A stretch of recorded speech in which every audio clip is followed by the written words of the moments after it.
Hello and welcome to another edition of What's Your Take? I am Dayo Akintobi and it's a pleasure to be with you here again this glorious Monday morning. And how has your week been? This has been a very interesting week on the landscape of Nigeria, especially to do with politics. We saw, first of all, the postponement of the governorship elections by 1 week by the electoral umpire. We'll talk about that as we get into the show. And of course, we also saw all kinds of developments during the week in terms of people scrambling to try and meet up with the political activity. We saw governorship candidates eating ice cream with commoners. We heard of another governor who drinks 40-year-old whiskey at 9 a.m. in the morning. I mean, it's just been all kinds of stuff. There's also been tragedy as well. There was the sad story of a journalist in Ibadan who, because he didn't have cash, was walking, had to trek to his radio station and slumped along the way and lost his life. That's another casualty of the naira redesign policy. So we've got that and a whole bunch of other interesting stories. We've got a guest in the studio who will also join me to analyze those major stories that made the headlines last week. And we'll take it from there. As with me, as always, is my trusty sidekick and newscaster, Yetunde Afolabi. Yetunde, how are you today? Good morning, Dayo. I'm very well, thank you. Good to see you. How was your weekend? My weekend was relaxing, it was quiet. Anything interesting happened your way? Not really. Well, in my neck of the woods, the funny thing is, the only big news was that the guys who had planned to play football in the streets on Saturday were disappointed. They had planned all kinds of league matches. You know that because during the elections, there's restriction of movement, so there's no cars moving. So in my neighborhood, the streets become football pitches. So the only complaints I heard during the week was the young lads who had planned to play football on the street, who suddenly found out, they had to cancel their plans because cars were everywhere on Saturday because there was no election. Anyway, so how's the cashless thing doing you as well? Have you been able to get over this not having naira? How have you sorted out not having cash? I think I'm starting to adapt to the fact that cash is gold right now. So I'm tending towards the bank apps and the online, banking system. Are all the vendors you deal with taking transfers and POS?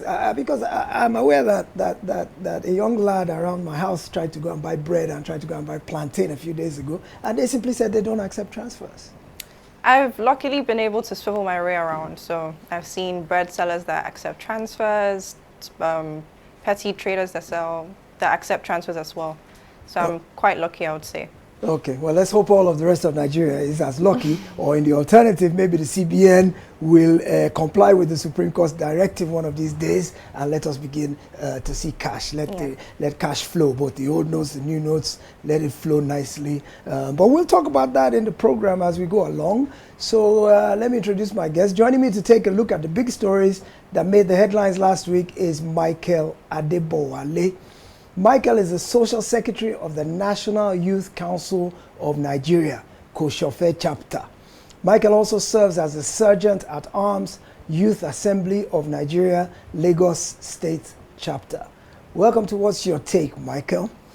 You have a very rich resume in youth organizations. Might you be planning on getting involved in politics down the road? It's a pleasure to be here today. I'm glad I could make it. Yes, we're very happy to have you, and we look forward to a robust and engaging time talking about the big headlines of the week. As we know, the future belongs to the youth. Nigeria already is transitioning from us old soldiers to the next guard, which is the youth, and they're already coming into reckoning. So I'm glad to have Michael with us today to give us the youth perspective on the major stories that are making the headlines in Nigeria today and throughout last week. All right, over to you, Yetunde. What do you have for us to talk about first? INEC postpones governorship, other elections for BVAS reconfiguration. Results viewing portal, IREV, now working, ready for governorship polls, says INEC.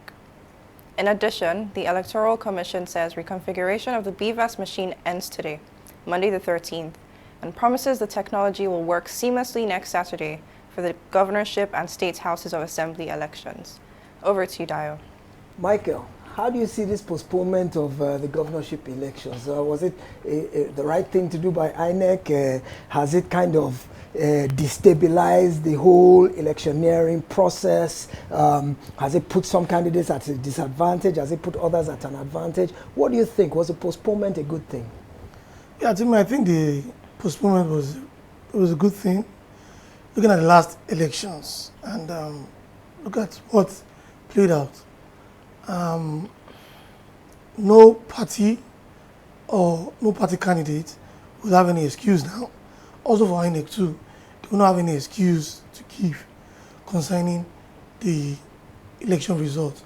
So I think they just use that 1 week extension to perfect all their plans, and hopefully after the elections we won't have any disgruntled persons, complaining about the result of the elections. So when you talk about disgruntled persons, are you saying that the first election left a lot of people disgruntled? Do you agree with that, the first election didn't meet up to expectations and left a lot of people disgruntled? To me, from my own perspective, I won't say it didn't meet up.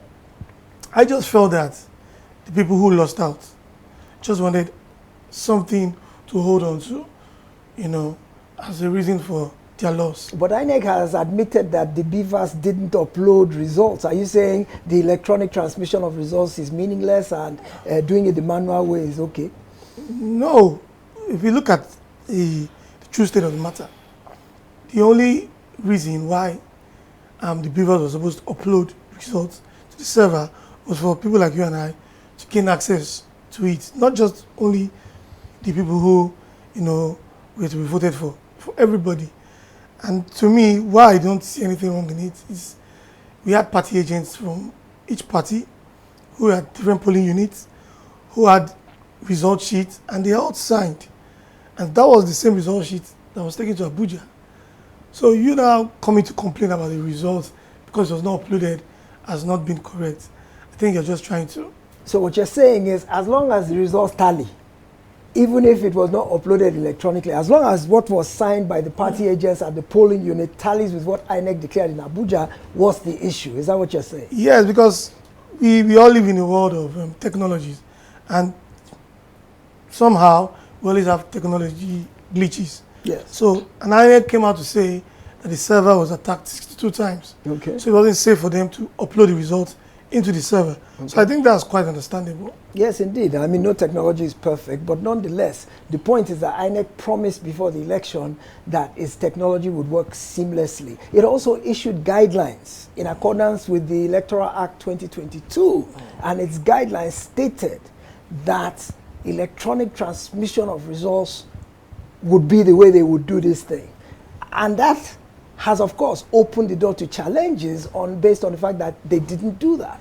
Also, the Electoral Act also stipulates that INEC can decide how they want to announce results, manually or electronically. Yes. It wasn't compulsory. Okay. They only did that, to make things easier.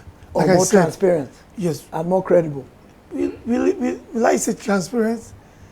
I don't think transparency is an issue here. Because, like I said earlier, the results were with all the party agents. Yes. So it's just, we came into a place to listen to results we already have. Yes. And I remember doing the electoral, the INEC, collation of the results. Yes. Somebody from, I think, I forgot the party, stood up to complain. And the response from the INEC chairman, Professor Mahmood, was, you have the results with you. As these results are being collated, if you have any issues, stand up and talk. Spoken like a true politician, perhaps said there's politics in Michael's future here. But nonetheless, I think the major issue about whether the results tally between what was at the polling unit and signed by party agents and what was declared by INEC, I think that's secondary. Even though, yes, party agents, but how about the electorate, the voters, who are the ultimate arbiter? They are the ones who are now kind of shortchanged by virtue of the fact that the way it was promised to be done was not done and has created a trust deficit and some measure of suspicion. So the burden of proof now is on INEC to show that despite the failure of its promised methodology that there is integrity in the results it declared. I think the burden of proof on that is on INEC. All right, Yetunde, what do you have for us next? Presidential poll. PDP governors, leaders protest at INEC head office in Abuja. Insist elections were flawed. PDP presidential candidate Atiku Abubakar demands results cancellation. What's your take on this, Dio? Well, my take on this simply is that that's part of democracy. We have the freedom to dissent or to not agree, and the way to express disgruntlement is to go to the courts, which is what I believe the PDP has said is going to do and the Labour Party has said is going to do. Calling for cancellation of the elections, well, it's easy to call for anything you like. At the end of the day, it's going to be up to the courts as to what they do. But let's hear what Micah thinks about what Atiku is asking for. It seems like he's directed his comments at INEC because obviously if he's going to direct it at the courts, he would do it through a brief or an application he files at the court. What do you think about this whole PDP protest? We saw them in black t-shirts last week marching to INEC office. It was a peaceful protest. It was a protest of disagreement, disgruntlement, dissatisfaction. And in the aftermath of that, Atiku now called for the cancellation of the elections. What do you think, Michael? I think the first thing I'll first say is you don't come out and say you want to cancel results. This is an election that took a lot of process, the planning, the financial aspect, and you come out to say it should be cancelled. I don't think that's the best. What happens if you are not satisfied with the results? These are results. They should be recounted if you feel the results are not right. And looking at these elections, we had the presidential elections, the House of Rep elections, and the Senate elections all held the same day. If you are going to vote that day, you'll be given 3 sheets. Yes. And at the same time, you're going to vote. Yes. So why are you after the presidential election? Was it possible for INEC officials to rig only the presidential and leave the House of Rep? So this is my own personal opinion. So I find it quite strange. They didn't contest the House of Reps result. They did not contest the senatorial result. So why the presidential election? So like people have said, I've been watching TV, I've been listening to radio programs, and most of the lawyers, the SANs we have in this country have said the best place to go to is the court. And I know for sure the court would want to go back and look at the results and will not ask for cancellation of the results. The court will, yes, definitely look at the evidence that's placed before it and use it to determine. I think they say the standard that the court adopts is that did the lapses or the shortcomings of the election lead to a substantial difference in what the outcome of the results would have been. If they find it wouldn't have made a difference whatsoever, whether it was BVAS failure, whether it was voter intimidation, voter suppression, whether it was stealing of ballot boxes and BVASs, whatever the causes of the lapses may have been, if the evidence does not prove that those lapses did not materially change the outcome of the results, then there's no case. Yeah. You agree with that? Exactly. Indeed. Interesting. Yeah. Well, it'll be interesting to see because the Labour Party also is contesting the outcome. And they have also said they are going to court. Matter of fact, I think I read today that Labour Party said they are going to have a protest. They are going to occupy all INEC offices in the country as a means of protest. What do you think of that? Well, to me that's funny because I'm not trying to mock any party, but we've seen in the past that most of these protests lead to nothing. The best place is still the court. Well, I was even looking at the Atiku protest. These guys were less than 100. And some of them claim to be from different organizations. And from investigations, we found out that they are party members of this disgruntled party. And according to the news, the Supreme Court has given the Labour Party some candidate, Mr. Peter Obi, and his entourage, access to go and inspect the election materials. Materials. So let's see what the outcome will be, because I saw Peter Obi on TV saying he won the elections and he's going to prove it. So we are waiting. Yes, we wait and we see. It will be very interesting. It will be interesting to see. It's interesting days ahead, long days still, but let's see how it all plays out in the interest of democracy and Nigeria. All right, Yetne, let's move on. Supreme Court order on old notes. Banks in partial compliance begin skeletal recirculation. Deposit money banks in the country have begun partial compliance with the Supreme Court's order approving the use of old 1,000, 500, and 200 naira notes as legal tender till December 31st, 2023. The court has said that the federal government's naira redesign policy contravened the 1999 Constitution. Meanwhile, few banks paid out the old notes during the week, while others were awaiting directives from the CBN, which remained silent. Most ATMs remained dry, while skeptical bank customers and traders rejected the old notes. As rejection of the old naira notes spreads, reports say the economy has shed 20 trillion naira as the naira redesign policy has weakened productivity and emasculated small and medium-scale enterprises across the country. What's your guest's take on the naira crisis, Dayo?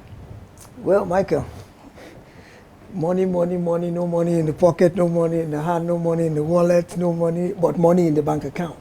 How do you, okay, so the bank started giving out the old 1,500 naira note last week. The CBN hasn't spoken up, the presidency hasn't spoken up, but the Supreme Court has said those notes remain legal tender till December 31. But the CBN, who is the regulator of the banks, hasn't said anything till now. So some banks are still saying, our Oga has not spoken, we can't do anything. And even the ones that are doing, they are giving out very small quantities, and many consumers are not even accepting them because they say the traders won't accept them in the marketplace, transporters won't accept them. So we are still caught between a rock and a hard place. We are still in limbo and people are suffering. How do you see this whole money problem? And this is what I call in my own terms, partial anarchy. Partial anarchy. Exactly. This is a disrespect to our legal system. Disrespect by who? I think by the people playing the business and the banking sector. I think, like I was telling my students, I said, right now in my mind, I know there has been a cartel that has decided to make money from this crisis. Because, yes, we have the executive, the judiciary, and the legislative, here at play. Now the judiciary has said, spend this money. The old notes, the new notes, side by side. Now, the executive, who is supposed to enforce it, is mute on it. Can the Supreme Court order the executive? Are you saying the Supreme Court is more powerful than the executive? I'm not saying powerful, but in my own understanding, I think they are almost at par. So if they are at par, how can one tell the other what to do? Because it is its duty to do that. There's a dispute between people based on this crisis, and they've gone to court, and the court has said, okay, till December 31st, both old notes and new notes remains legal tender. We don't even need the CBN governor to come out and say anything. The law or the order is meant to be just opposed, obeyed outrightly. But because of how things have been in the past, people are waiting for Mr. Godwin Emefiele to come out and say something. He's not saying anything. And it's to me, this anti-people policy. Because you've done something which you told us will help us, now it's not hurting us. Well, we read that 20 trillion has evaporated from Nigeria's economy. The economy has basically ground to a halt. I mean, there's almost zero trading activity going on now, and even people's ability to meet their daily requirements of clothing, shelter, movement, all that is severely truncated. So when you say the CBN governor is not speaking out, should the banks just go ahead and ignore him and meet their obligations to their customers? After all, this money in the banks belong to the people. Like what I said there are people in the banking sector, who decided to make money from this. I was talking to a friend of mine, and he told me, you know, he needed cash to run his business. And someone said, okay, I'll introduce you to somebody. He got to the person's office and met hundreds of new notes lying on the floor. This person was supplying this money to POS merchants. But the CBN as the regulator, can they police the sector? Or are you saying the CBN is complicit in the underhand making of money from this? Of course. Who prints money? It's the CBN. So definitely, the CBN is the number one person or number one institution who is aiding and abetting this POS merchant. Okay, when I was coming out, I needed cash. I didn't have cash. Most of my transactions, you know, has been transferred. And I told the lady, I need 5,000. She said, can't get up to 5,000. I'm giving you only 2,000. I said, just give it to me. And I noticed that all of us that came there, nobody could get above 1,000, 2,000. So definitely it means the lady will be with up to like 100,000 cash. But just because she's giving out 2,000 for 600. How much did you have to pay for that? 600. 600 to get 2,000. So we're having to buy our own money now. In fact, wow. It's very, very, very painful. Very, very painful. The thing, the major thing though is that it's gotten to a point now where the CBN needs to speak up, because despite the Supreme Court ruling, people are still hesitant because people are scared that suppose this money becomes obsolete in my hand, it's only the CBN really that can give value to the money at the end of the day. If the CBN refuses to collect it, the money becomes useless in people's hands. So traders are not collecting it, consumers are not collecting it from the banks. So CBN really, we encourage the CBN, say something, stand up, look Nigerian people in the eye today and say something so that our lives can start back up again. We've been comatose for too long. Thank you, CBN. Yesterday, next. Anger as gunmen kill 35 in Katsina, Kaduna. No fewer than 18 people were feared killed on Saturday evening in Katsina State when terrorists clashed with local security guards. This is just as the death toll of Saturday night's attack in Kaduna State rose to 17 in an incident that pitted cow herders against local farmers. Dayo, we haven't heard of these types of attacks in quite a while. Are they back again? Let me throw that question to you, Michael. I mean, it's been quiet for a while in terms of insecurity, these cow herders and farmer clashes and bandits. Or maybe we've just been distracted by politics in the last few weeks to where we've overlooked or ignored those stories. But it seems like things have calmed down a little bit in terms of this insecurity issue. Maybe it's that the army has stepped up with those Super Tucano jets. They've been able to penetrate Sambisa Forest and all these other places. But now, in the last week, there have been 3 or 4 incidents. Look at this one in Katsina and Kaduna. How do you see this? Are these attacks back again? And if they are, what do you think needs to be done that hasn't already been done? Okay, like you said, for a while, we've not heard of these attacks. Yes. And when I was reading through the story, I found that there was a wedding where these terrorists came to attend the wedding of a fellow terrorist. And something happened, there was a clash. And it was that clash that escalated into what we're seeing now. It just goes to show that, like what you said, everything had calmed down. But we still have porous borders. I was reading an article where I looked at the picture of a border between Nigeria and Cameroon. It's just, I put it, there was no fence, nothing. You could just step into Cameroon, and how many step back into Nigeria. So these guys come in and go out freely. And because of just a small clash, that's what has happened. So I think the government needs to fight off this thing once and for all. Police our borders? Yes. Okay, so you believe that most of this is foreign infiltration? You don't think it's homegrown local people doing this? Where I was living, where I was staying before, I had a chat with the security man. He's from the north. And he told me that these guys are actually people they know, because it's like 2 border towns. I see. So they know them, and it's just like he told me. It's not like you don't see your younger brother for a while, and he comes back, and you chat him, and you know what's up. So these guys come into Nigeria and out of Nigeria easily. They are mercenaries. They are being paid.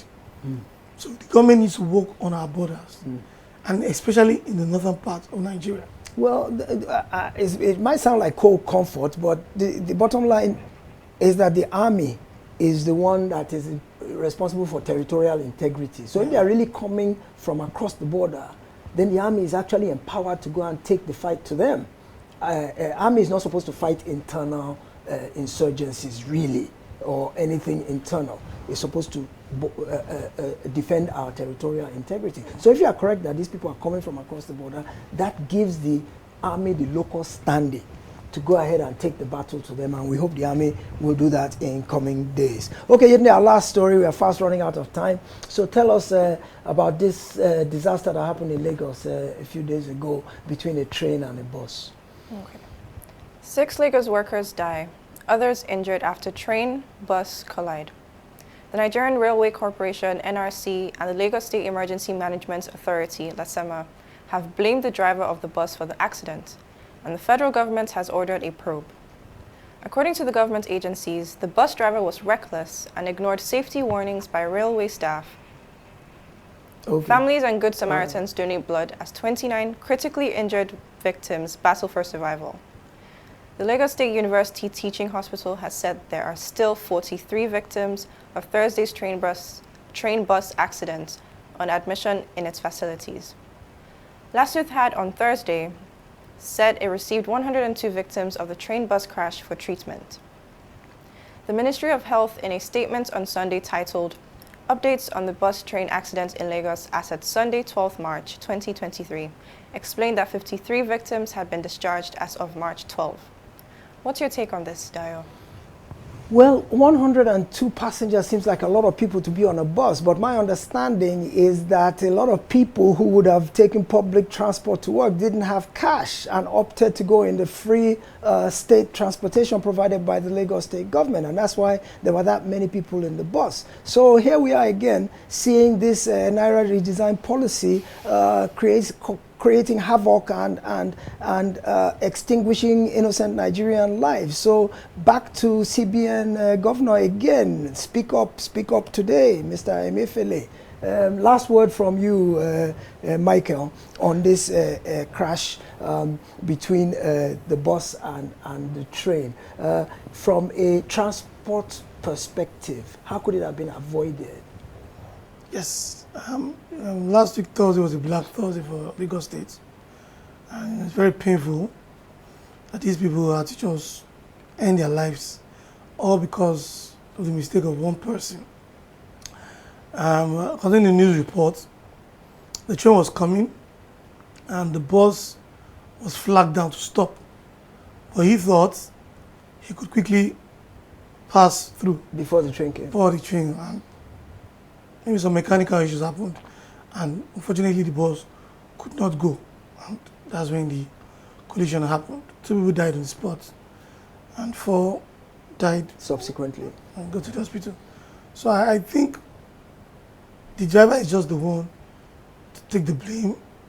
He has been apologizing to everybody, but so painful. It could have been avoided, and this is common with most of our drivers. We are still yet to, have a society that obeys traffic law. In Senate climes, if you have the red light stopping you, even though there are no cars, You still stop? you still stop. You don't dare go? You don't go. You don't even go. But here in Nigeria, they just look, okay, there's no car coming, no car going, let me just go. And so it was very painful that his act led to loss of human life. And that's where we're going to have to leave it for today. We thank Michael Adebowale for joining us. If he's an exemplar of what Nigeria's youth is all about, then the future is very bright for Nigeria, because Michael has been very articulate and incisive with his analysis of the various news stories today. So once again, I thank you for joining us. My name is Dayo Akintobi. We look forward to seeing you again on the next edition of What's Your Take? Have a good day.